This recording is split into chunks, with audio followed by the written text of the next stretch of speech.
교회 안에서 가장 흔하게 오해되고 잘못 알려지고 있는 하나님의 값없이 주시는 은혜에 대해서 이어서 말씀을 드리려고 합니다.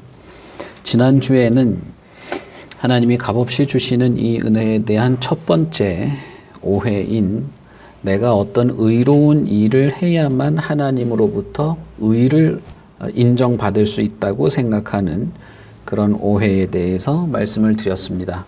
주로 가톨릭에서 주장하는 주입된 의와 같은 개념이라고 할 수 있습니다. 다시 말하면 내가 최소한의 의라도 지니고 있는 의인이라서 하나님이 나를 인정하시고 구해 주신다는 것이죠.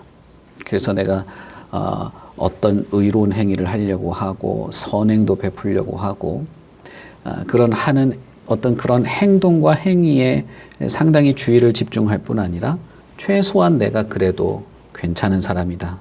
최소한 나에게는 의로운 어떤 것이 있다. 하나님께서 그것을 나에게 집어넣어 주셔서라도 나를 의인으로 만드신다라고 하는 것입니다. 하나님의 은혜로 복음을 듣고 새롭게 된 이후에 실제로 내가 의인으로 내 자신이 변화되거나 의를 주입받았다라고 생각하는 것이죠. 그럼으로써 이것은 결국 구원의 근거, 하나님께서 우리를 의인으로 인정해 주시고 죄인이 아니라 의인으로 인정해 주시고 구원을 베푸시는 근거가 결국 내 자신에게 있다고 하는 것이 되는 것입니다. 그러나 이것은 여러분 우리가 로마서에서 살펴본 것처럼 값없이 주시는 은혜 혹은 칭의, 의롭게 인정해 주시는 것에 대한 바른 개념이 아닙니다. 성경에서는 오직 믿음만을 통해서 값없이 주시는 은혜를 받는다라고 가르칩니다. 그것은 저와 여러분에게, 나에게, 인간에게 전혀 의로움이 없음에도 불구하고 믿음이라고 하는 수단을 통해서 우리에게 그리스도의 의를 전가하시는 그런 은혜가 있다는 것입니다. 그러므로 하나님께서 우리에게는 칭의를 위한 아무것도 요구하지 않으십니다. 오직 믿음만을 보시고 우리에게 은혜를 베푸시는 것입니다. 그러므로 칭의 혹은 의롭게 여겨주심이라는 이 말은 법정적인 용어로서 하나님께서 그의 의로운 판단과 의로운 재판정에서 죄인을 향하여 그리스도의 의를 그에게 전가시키셔서 너는 의로운 자이다 라고 판단하시는 것을 말하는 것이죠. 그러므로 여러분, 칭의는 우리 안에서 일어나는 것이 아니고 우리 밖에서 일어나는 일입니다. 칭의는 우리의 일이 아니고 하나님의 일입니다. 그리고 하나님의 판결이기 때문에 칭의 자체는 우리에게 어떤 변화나 작용을 일으키는 것이 아닙니다. 우리를 의인으로 변화시키는 것이 아니고 죄인에서 의인으로의 신분상의 변화만 말하는 것입니다. 쉽게 예를 들자면 어떤 사람이 피의자로서 재판정에 섰다고 생각해 봅시다. 재판정에서 재판장의 판결이 내려지기 전까지는 그는 피의자로 있습니다. 피의자로서 혹시 구속수사를 받게 되면 그는 구치소에 구금되게 됩니다. 그럴 때에 그는 신분상 피의자의 신분으로 있습니다. 그런데 재판관이 그를 무죄로 판결하게 되면 그는 피의자에서 그저 일반 시민으로 그의 신분이 바뀌는 것이죠. 그의 내면의 어떤 생각과 가치가 바뀌는 건 아닌 것입니다.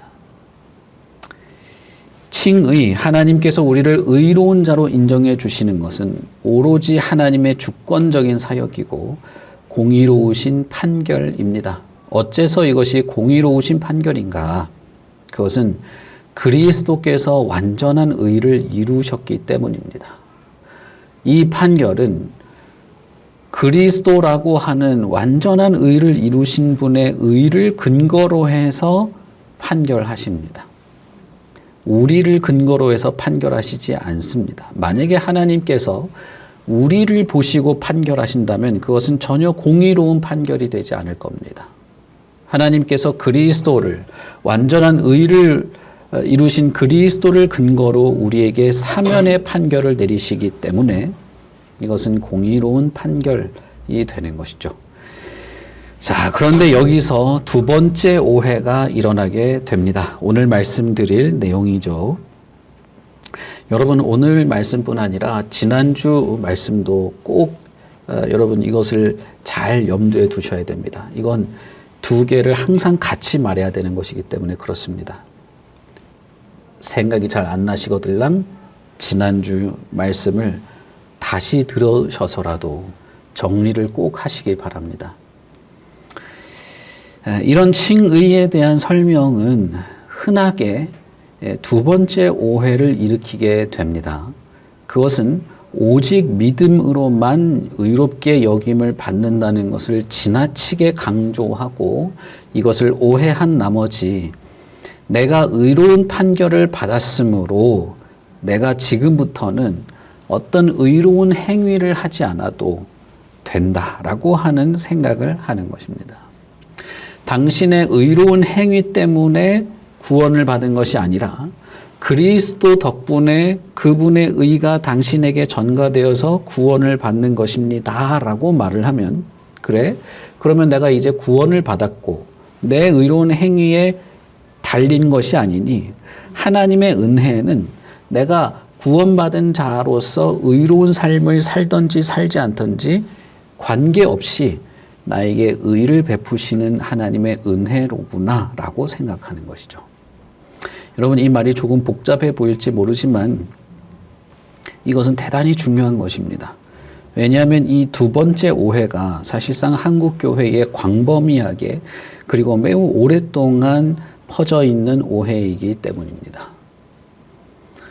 내가 예수를 믿음으로 구원받았고 그러니 내가 선행을 하거나 의로운 일을 하거나 제자가 되어서 제자도를 따르거나 하는 그것은 구원과 크게 관계가 없고, 구원은 받았으니 이건 나머지는 내가 그냥 열심히 사는 영역, 내가 하나님께 감사하고 하나님의 말씀을 잘 따르는 어떤 그런 교양 수준의 영역에 머무는 것이어서 궁극적으로는 실제로 내가 어떤 의로운 행위를 하지 않아도 된다라고 생각하는 이런 오해입니다. 소위 말하는 값싼 믿음, 소위 말하는 값싼 은혜라고 하는 것입니다. 값싼 은혜라는 것은 값없이 주시는 하나님의 은혜를 가볍게 취급하고 그것이 실제로 싸구려인 것처럼 여기는 그런 태도를 말합니다.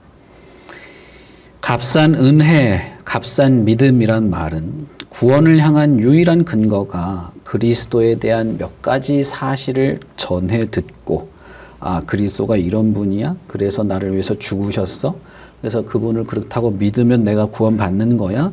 라는 아주 단순하고 빈약한 논리를 아는 것이 구원이라고 생각하거나, 순종의 삶이나 경건과 거룩한 삶이 아닌 내가 믿는다고 말만 하면 다 끝나버리는 것처럼 여기는 것을 말하는 것입니다. 이 말은 독일의 신학자 본 회퍼가 사용한 말입니다. 그는 자신의 책에서 값싼 은혜에 대해서 말하면서 그것은 죄에 대한 고백이 없는 면죄의 확인, 죄에 대한 회개 없이 용서받을 수 있다고 하는 설교, 중심이 없는 세례 등등을 언급했습니다. 본 회퍼가 말하는 값싼 은혜는 그리스도를 따르고자 하는 것이 없는데도 은혜를 받았다고 말하는 것, 그리스도를 따르는 가운데 고난을 기꺼이 받고자 하는 마음이 없는데도 불구하고 하나님이 나에게 구원의 은혜를 베푸셨다고 말하는 것, 성육신 하신 분의 그 위로와 인도를 따라서 그분이 베푸시는 힘을 공급받아서 살고자 하는 것이 없는데도 불구하고 내가 믿는다고 말하는 것.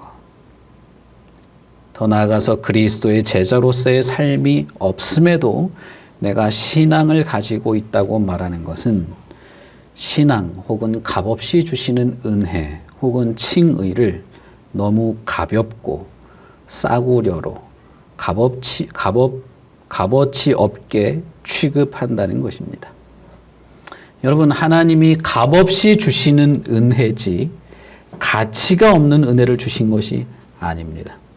하나님이 우리에게 구원에 대한 어떠한 대가도 요구하시지 않기 때문에 값없이 주시는 은혜라 하는 것이지, 구원에 대한 마땅한 반응이 없음을 하나님께서 구원을 베푸시는 것에 대한 마땅한 반응이 없어도 되는 것으로서 은혜를 베푸는 것이 아니라는 겁니다.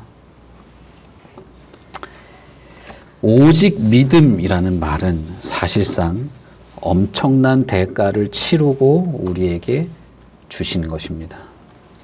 우리가 항상 염두에 두어야 하는 것은 하나님께서 우리에게 베푸신 은혜가 값없이 주어진 것이라고 해서 그 은혜를 싸구려 상품처럼 취급해서는 안 된다는 것입니다. 제가 지난주에 말씀을 드리고 나서 우리가 조에 모여서 말씀을 나눌 때 한 분이 이렇게 말한 적이 있습니다.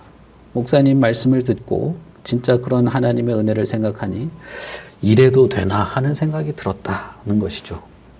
저는 그분이 잘 들었다고 생각해요. 진짜 이래도 되는 건가? 어제 우리 새가족 모임을 하면서도 그렇게 말씀을 하시는 겁니다. 정말 이렇게 해서 내가 구원의 은혜를 받는다면 이것은 너무 뭐라고 했죠? 로우 리스크 하이 리턴 아닙니까? 이렇게 말씀하시는 거죠. 저는 잘 듣고 생각이 잘 하신 거라고 생각을 해요. 그러나 거기에서 두 번째 오해가 생길 위험이 큰 것입니다. 로우 리스크 혹은 정말 그래도 되는 건가? 나 같은 사람이 정말 아무것도 하지 않아도 구원을 베푸신다는 것이 진짜 맞는 건가? 라고 할 때 하나님이 베푸시는 그 값없이 주시는 은혜가 아무런 가치가 없어서 그저 막 남발하는 그런 은혜가 아니라는 것입니다.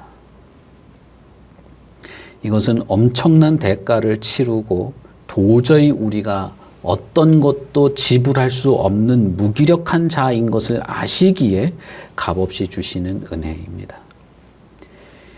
흔히 이런 식의 설교입니다. 죄에 대한 지적과 자각 없이 그저 믿는다고 말하십시오. 믿어지지요. 이러면 믿으면 된다고 하니 얼마나 좋습니까? 그저 믿기만 하면 구원받습니다. 라고 하는 식의 설교입니다. 이런 식의 설교가 얼마나 많습니까? 괴로워하거나 두려워하거나 구원에 대한 간절한 매달림 없이 그저 믿습니다. 한마디만 하면 다 해결되고 믿음이 생기는 것처럼 둘러대는 설교가 얼마나 많습니까? 하나님은 우리를 너무나 사랑하시기에 하나님은 우리를 지옥에 내버려 두실 수가 없기에 우리를 구원하시니 이 하나님에 대해서 그저 인정만 하십시오. 라는 식이죠. 여러분, 그러면 하나님이 심판은 왜 하십니까?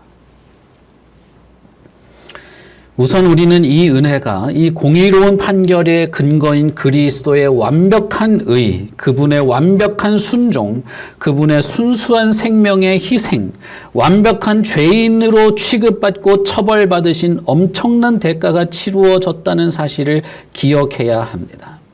바로 당신이 그렇게 어마어마한 처벌을 받아야 하는 가망 없고 비참한 죄인이나 당신 대신에 그리스도가 그 모든 희생을 치루었으니 당신에게 하나님께서 공의로운 판결로 의인으로 인정해 주시는 하나님의 은혜가 있게 되었다는 사실을 알아야 한다는 것입니다. 다시 말하면 내가 그런 하나님의 엄청난 진노와 분노를 일으킨 원인이었다는 사실인 것이죠.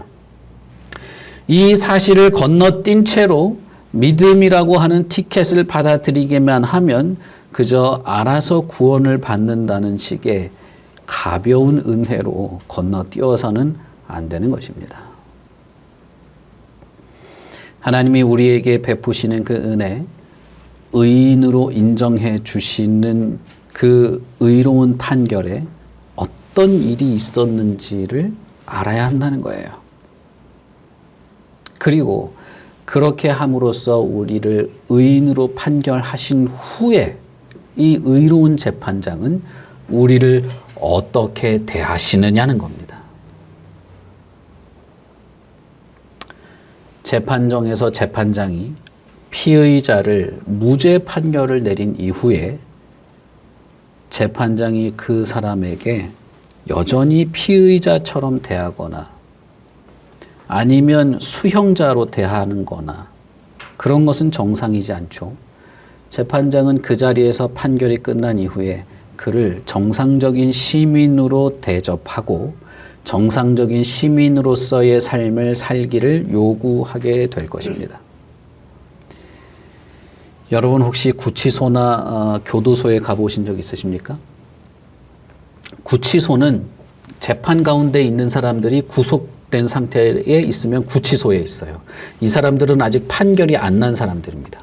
구치소에 가면 분위기가 좋아요. 거기 가서 예배드리면 기타 치고 노래하고 간식 나눠주고 따뜻합니다.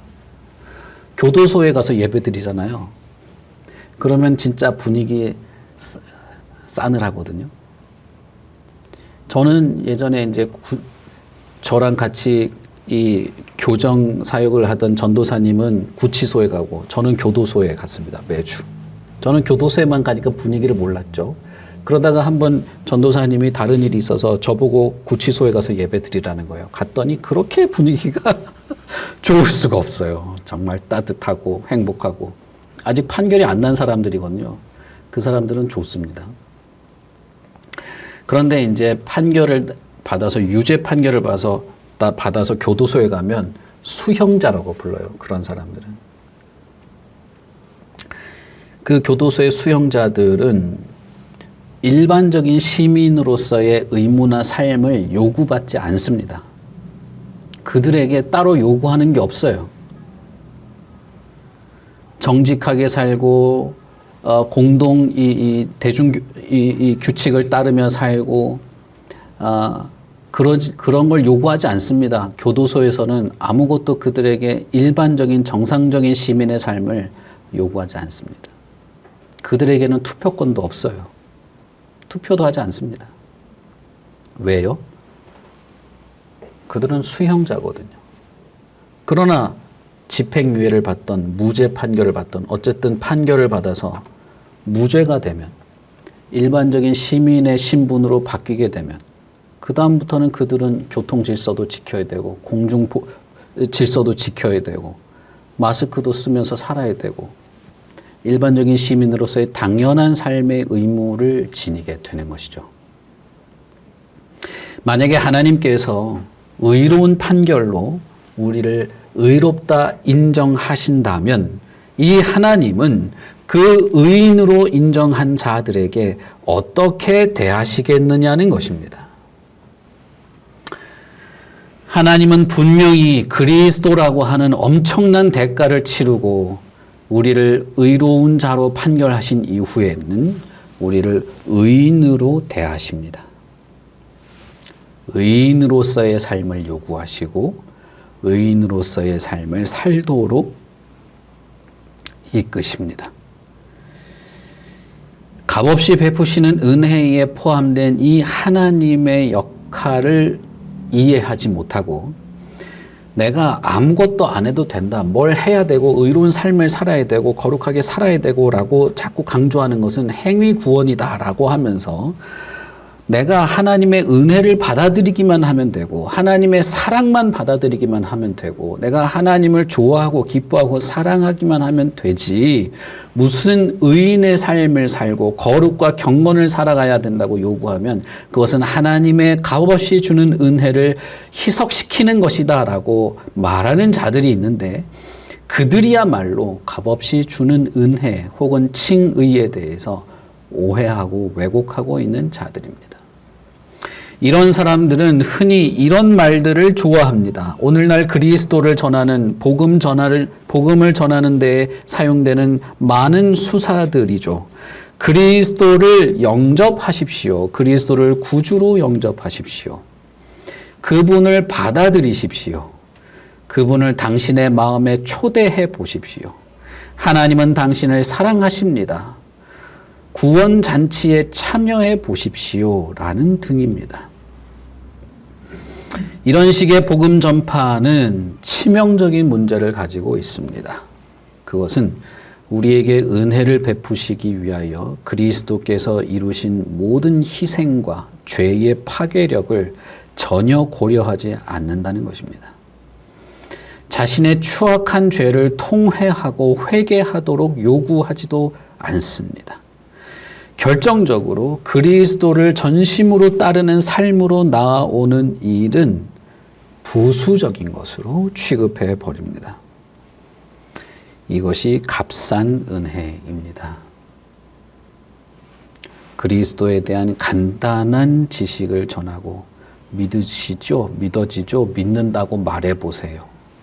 이런 식의 말을 쉽게 하는 거죠. 분위기에 휩쓸려서 믿는 것 같습니다. 믿을 수 있는 것 같습니다. 그러면 와, 당신 예수 믿는 사람이 됐습니다. 구원 받았습니다. 라고 해버리는 거예요. 그리고 그 다음부터는 행복하게 사십시오죠. 여러분 정말 칭의가 그런 것입니까? 예수 그리스도를 내가 믿는다고 하는 것이 이런 아무런 고민 없이 그저 좋아 보여서 좋다고 말하는 것에 불과한 것입니까? 그렇지 않습니다. 하나님께서 베푸시는 값없이 주시는 은혜 혹은 칭의는 내가 얼마나 악한 죄인인가부터 출발해서 내가 회개하고 용서받고 구원받고자 하는 마음을 반드시 염두에 두고 있는 것입니다. 그런데 그럼에도 불구하고 내가 그리스도의 그 희생 덕분에 의인으로 인정받았다고 하는 것이 칭의예요. 당신이 그렇게 간절하게 매달리고 죄에 대해서 통회하고 애통해하고 하나님께 구원을 달라고 부르짖었다고 해서 하나님이 의인으로 구원을 베푸시는 게 아닙니다. 그런 것이 없을 순 없지만 그러나 그것 때문에 하는 것이 아니에요. 구원을 향하여 간절한 마음으로 나에게 참된 믿음을 주시고 나를 구원해 주시라고 하는 그 칭의의 감미로움을 바라는 자들에게 그리스도의 의를 근거로 전가시키셔서 판결하시는 것입니다. 그러므로 실제로 하나님의 은혜로 구원받은 자들은 참된 믿음 안에서 거듭난 자들은 내가 어떤 일을 간절히 매달려서 구원받았다라고 생각하지 않습니다. 오직 그리스도께서 행하신 그 의로운 일 때문에 내가 구원받았다고 믿습니다. 그리스도를 믿는 그 믿음만을 보시고 베푸시는 이 하나님의 은혜는 그런 것입니다.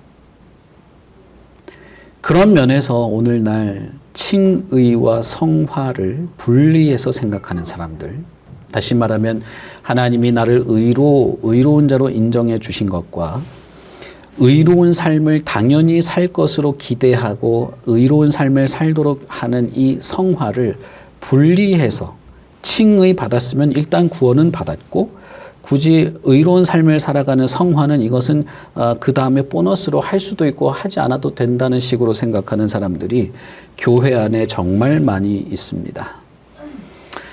특별히 교회 안에는 극단적인 두 부류가 있습니다. 하나는 자신의 어줍잖은 순종이나 지식 정도를 가지고 내가 예수를 잘 믿는다고 자만심에 빠지는 자들입니다. 내가 그래도 옛날에 얼마나 잘 배웠고 내가 지금도 엄청 순종을 잘하고 하는 걸 가지고 마음에 위안을 삼는 사람들이에요. 이 사람들은 입으로는 예수를 말하지만 실제로는 자기 자신에게 근거를 가지고 있습니다. 내가 하루에 성경을 얼마나 읽고 사람들과의 사이에서 내가 술 같은 건 입에도 대지 않고 어쨌든 주일날 철저하게 하고 하는 그것이 결국 자기를 지탱하는 것이 되어버린 것입니다. 그게 잘못됐다는 걸 말하는 게 아니에요. 그런 삶이 잘못됐다는 것이 아니라 거기에 근거를 두는 것이 잘못됐다는 겁니다. 이런 자만심에 빠지는 사람들은 교회 안에 정말 어마어마하게 쌓여 있습니다. 그러나 또 다른 극단적인 부류가 있습니다. 그것은 전혀 거룩한 삶을 살지 않으면서도 하나님의 사랑과 은혜에 운운하면서 자신이 그리스도인이라고 자신하는 사람들입니다. 자신의 거룩한 삶은 전혀 돌아보지도 않으면서 예전에 그리스도를 믿겠다고 했을 때 내가 잠깐 기분이 울컥했던 것들, 예수님만 생각하면 기분이 좋아지고 찬송 부르면 마음이 좀 풀어지고 하는 그런 것들을 말하면서 자신이 그리스도인이라고 말하는 사람들도 정말 쌓여 있고 쌓여 있습니다. 하나님께서 나를 의롭다고 인정해 주셨으니 이제 내가 행복하고 편안하게 살기만 하면 된다는 생각을 가지고 이 하나님의 은혜와 믿음을 싸구려 취급해 버리는 사람들이 많이 있습니다. 이런 사람들은 일단 내가 구원은 받았으니 의로운 삶을 살아가는 것은 차차 하던가 아니면 무슨 제자 훈련반에 들어가서 제자 훈련을 하면서 좀 알아간다던가 하는 식의 생각을 합니다. 당장 내가 그리스도를 따르고자 하는 마음이 없다 할지라도 내가 구원받은 것은 확실하니 걱정할 필요가 없다는 식이죠. 소위 말해서 칭의는 있으나 성화는 없는, 성화에 대해서는 내가 이렇게 살다 보면 언젠가는 성화의 삶도 살아가게 되지 않을까 하는 그런 뭐랄까요, 막연한 낙관 정도 하는 것이죠. 그러나 여러분, 성경은 이렇게 말합니다. 디도서 2장에서 참된 은혜를 설명하면서 이 참된 은혜는 우리를 양육하시되 경건하지 않은 것과 이 세상 정욕을 다 버리고 신중함과 의로움과 경건함으로 이 세상에 살게 한다라고 말했습니다. 구원 얻는 믿음이라는 것은 어떤 사실들을 이해하고 그것에 동의하는 것 정도를 말하는 것이 아닙니다. 분명히 칭의는 그리스도를 믿는 참된 믿음 외에 우리의 어떤 의로운 행위도 필요하지 않습니다. 그러나 이 칭의는 반드시 성화, 다시 말하면 회개와 순종하려는 삶의 근본적인 변화를 이끌어냅니다. 여러분, 이 말이 이해가 되십니까? 재판장이 판결을 내린 이후에는 그 시민에게 시민으로서 당연한 정상적인 삶을 살기를 기대한다는 것입니다. 예수님께서 현장에서 간음하다 잡혀온 여인에게 무엇이라고 말씀하십니까? 나도 너의 죄를 묻지 않겠다. 이제 가서 편하게 살아라 하십니까? 다시는 그와 같은 죄를 짓지 말라라고 말씀하시죠. 예수님이 고쳐주시고 용서를 베푸시는 장면에서 이 말은 자주 나오는 것입니다. 가서 다시는 죄를 짓지 말라. 마가복음 4장, 누가복음 8장, 마태복음 13장에는 예수님께서 천국에 대한 비유로 4가지 다른 땅에 대한 이야기를 하십니다. 길가에 떨어진 씨앗은 새가 와서 먹어버리고 돌밭에 떨어진 씨앗은 싹이 났으나 뿌리가 없어서 말라 죽습니다. 가시밭에 떨어진 씨앗은 싹이 났으나 덤불에 햇빛이 가려져서 역시 죽어버립니다. 오직 좋은 땅에 떨어진 씨앗만 많은 열매를 맺게 됩니다. 이 세 복음서에 모두 등장하는 이 이야기는 모두 일관되게 한마디 말로 결론을 맺습니다. 그것은 이렇게 좋은 땅에 떨어진 씨앗만 30배, 60배, 100배의 열매를 맺었는데 귀 있는 자는 들으라고 마무리가 됩니다. 이 세 비유가 동일하게 복음서에 나오는데 디테일한 내용은 조금씩 다 달라요. 그러나 마지막 이 예수님의 결론은 세 복음서가 동일하게 기록하고 있습니다. 그러므로 이 비유의 결론은 사실은 이거예요. 좋은 땅이 되라, 좋은 땅이 되자, 흔히 옥토 이런 말을 하는데 이 세 비유의 가장 중요한 핵심적인 결론은 귀 있는 자는 들으라는 것입니다. 여러분, 이 귀 있는 자는 들으라는 말을 들을 때 생각나는 성경이 없습니까? 들으라는 말이 도대체 뭘까요? 요한계시록 1장 3절에 우리가 잘 알고 있죠. 이 예언의 말씀을 읽는 자와 듣는 자와 그 가운데 거룩한 것을 지키는 자는 복이 있다. 이 한 문장 속에 읽고 듣고 지키는 것을 동시에 말했는데 그것은 읽고 듣고 지키는 것은 같은 의미로 쓰여진 것입니다. 들으라는 것은 듣고 지키라는 의미죠. 읽으라는 것은 읽고 지키라는 의미입니다. 이 비유는 분명합니다. 오직 하나만 좋은 땅이었습니다. 왜냐하면 열매를 맺었기 때문입니다. 어떤 땅이 좋은 땅입니까? 열매 맺은 것이 좋은 땅입니다. 농부가 밭에 나가서 어떤 땅이 좋은 땅인지 알 수 있을까요? 열매를 맺은 땅이 좋은 땅인 것입니다. 이 좋은 땅, 열매를 맺은 땅만이 천국에 합당하다고 말한 것이 그 비유예요. 마가복음 4장과 누가복음 8장과 마태복음 13장, 특히 마태복음 13장에는 천국은 이와 같으니라고 하면서 연속되는 비유입니다. 그래서 이 열매를 맺은 땅이 천국이다, 천국에 합당한 신자들이다라고 말씀하시죠. 나머지 땅들은 잠깐 기독교적인 기분은 낼 수 있을지 모르나 결국은 천국과는 어울리지 않는 자들이다라는 것입니다. 네 다른 땅에 대한 비유는 제가 자세히 설명하지 않겠습니다. 다음에 한번 기회가 되면 말씀드리고, 오늘은 우리가 읽은 마태복음 7장과 관련하여서 결론적으로 말씀을 드리려고 합니다. 결국 그 땅이 좋은 땅인지 아닌지는 어떻게 구별이 됩니까? 열매로 그 땅이 좋은 땅인지 아닌지를 구별할 수 있는 것입니다. 다시 말하면 열매는 그가 천국에 합당한 자라고 하는 것을 증거하는 것입니다.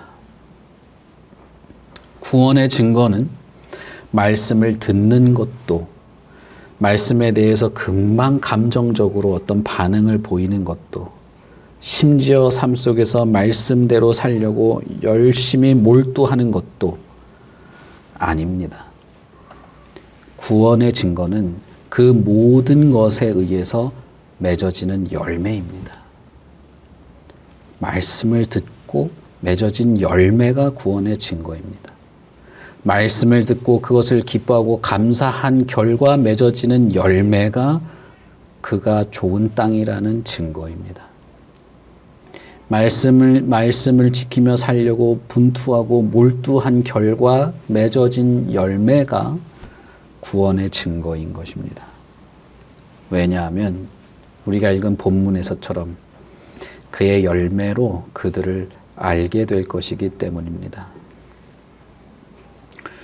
좋은 나무는 나쁜 열매를 맺을 수 없고 나쁜 나무가 아름다운 열매를 맺을 수 없는 것처럼 그것이 좋은 나무인지를 판별하는 증거, 방법은 열매인 것이에요. 아름다운 열매를 맺지 않은 나무는 찍혀서 불에 던져지겠지만 아름다운 열매를 맺는다면 그것은 천상의 정원에 심기워지게 될 것입니다. 이러므로 그들의 열매로 그들을 알게 된다고 말하는 것입니다. 물론 모든 그리스도인들이 같은 열매를 맺게 되는 건 아닙니다. 어떤 이는 30배, 어떤 이는 60배를 맺을 수도 있습니다. 그러나 그들은 분명히 열매 자체는 맺기 시작하는 것입니다. 성화를 언젠가 한번 시작해 보는 것이 아니라 그들은 칭의의 은혜를 입는 순간 조그마한 열매라도 맺기 시작하는 것입니다.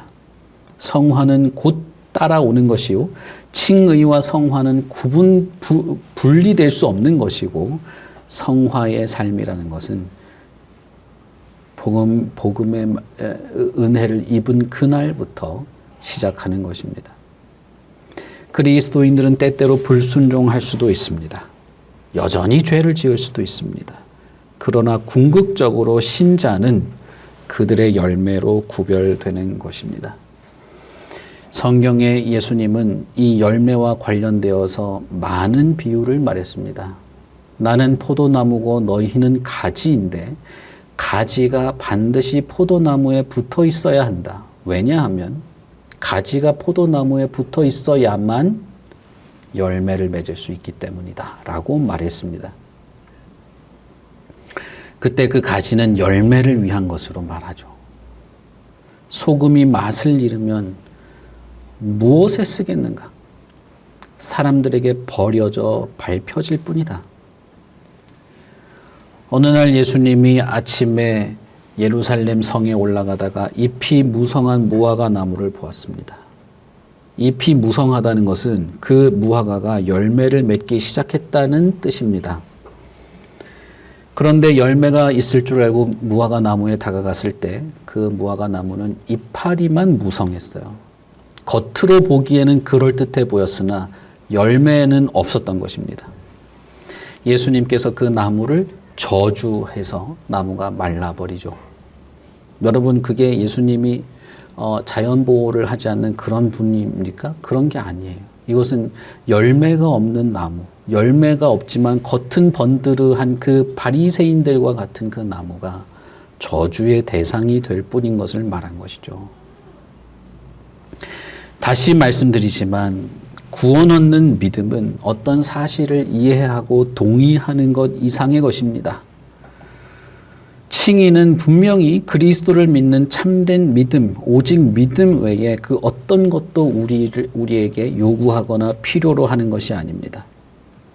그러나 칭의는 반드시 회개와 순종이라고 하는 열매를 맺도록 우리의 삶의 근본적인 변화를 초래하게 됩니다. 지난주에 말씀드린 것처럼 이 하나님의 공의로운 판결을 알게 된 자들은 진실한 회개를 반복합니다. 그래서 언제나 그 의로운 판결, 감미로운 그 판결을 받고자 하게 됩니다. 하나님을 사랑하게 되고 그리스도께 자발적으로 순종하려는 초자연적인 열망을 품게 됩니다. 이것이 열매인데 칭의야말로 이런 열매를 맺게 하는 근본적인 근거가 되는 것입니다. 죄인으로 판결받은 자들에게는 정상적인 시민으로서의 의무를 요구하지 않고 그저 수형자로서 감옥에서 사는 것 정도밖에는 남지 않는 것처럼 무죄 판결을 받은 자와 유죄 판결을 받은 자는 근본적으로 다른 것이죠. 무죄 판결을 받은 자들은 정당한 시민의 의무를 행하며 살도록 요구받게 됩니다. 왜요? 그가 무죄 판결을 받았기 때문이죠. 의롭다고 여겨주시는 칭의는 반드시 거룩한 삶을 살아가도록 합니다. 성화의 근거가 칭의가 되는 것입니다. 그러므로 하나님께서는 우리를 의롭다 인정하시는 데는 아무런 값을 요구하지 않으시지만 의롭다 인정받은 자들에게는 의인으로서 대접하시게 됩니다. 의인으로서 죄를 용서받은 자로서 다른 삶을 살도록 이끄신다는 것입니다. 그러니 여러분, 하나님께서 우리 각자에게 베푸시는 이 값없이 주시는 은혜는 사실상 칭의의 그 은혜를 근거로 우리의 마음과 생각과 인격의 변화를 이끌어내시는 하나님의 손길을 동반하고 있는 것입니다. 그러므로 여러분, 예수 그리스도가 나를 위하여 죽으시고 내가 그분의 의로 구원받을 수 있다는 이 말에는 분명한 근거, 그렇게 하시는 근거, 그리스도의 모든 희생에 대한 이해뿐 아니라 그리스도로 말미암아 내가 의로 인정받은 이후에는 내가 의인으로 대접받으며 의인으로 살아갈 것에 대한 분명한 이해를 가지고 결정하는 것입니다. 예수님께서 말씀하시죠.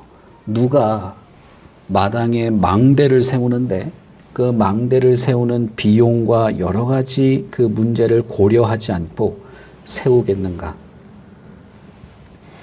내가 하나님으로부터 의로운 판단, 의인으로 인정받고 예수 그리스도의 제자로서 진실하고 반복된 회개와 하나님을 사랑함과 그리스도께 자발적으로 순종하며 살아가는 거룩하고 참된 삶을 살아가려는 마음의 분명한 태도 없이 어떻게 그리스도를 믿는다고 말할 수 있겠습니까?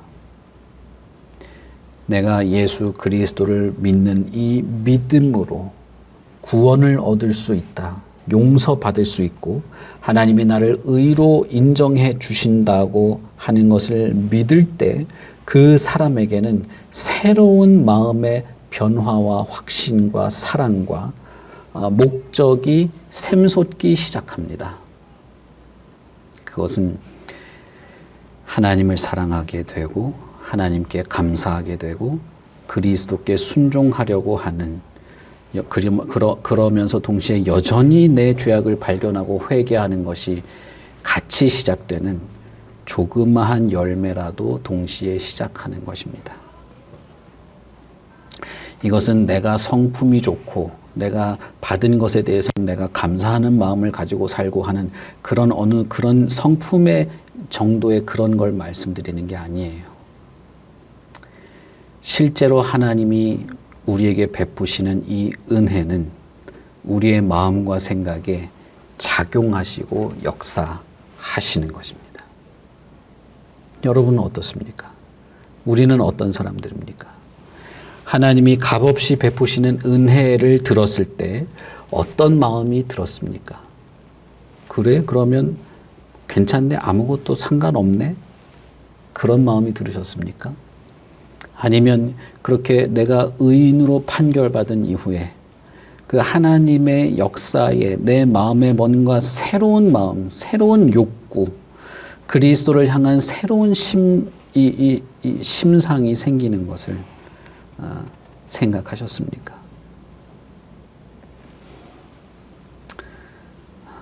칭의는 분명히 우리로 하여금 새로운 삶을 살게 하는 근거가 됩니다. 그리스도께서 우리를 거룩하고 참된 하나님의 자녀로 하나님 앞에 세우기 위해서 우리를 위하여 죽으셨습니다. 그리고 하나님도 그것을 기대하시면서 그리스도의 의를 근거로 우리에게 의로운 판결을 하셨습니다. 그리고 그 모든 사실을 알고 난 이후에 우리가 하나님 앞에서 용서받을 수 있음을 알고 그리고 그 용서받은 자로서 의로운 자로 살 마음을 얻게 됨을 믿고 우리는 하나님께 나의 이 조그마한 믿음이라도 보시고 나에게 용서의 은혜를 베풀어 달라고 말할 수 있게 된 것이죠. 이것이 논리적인 순서로 딱딱딱딱 이루어지는 것이라고는 저는 생각하지 않습니다. 그러나 이 마음이 없을 수는 없는 겁니다. 이 마음이 시작됩니다. 이 인격의 변화가 시작돼요. 그리스도를 향하여 진실한 마음이 시작됩니다. 그리고 경건한 것과 의로운 것을 향하게 되고 죄와 부정한 것에 대한 혐오의 마음이 시작됩니다.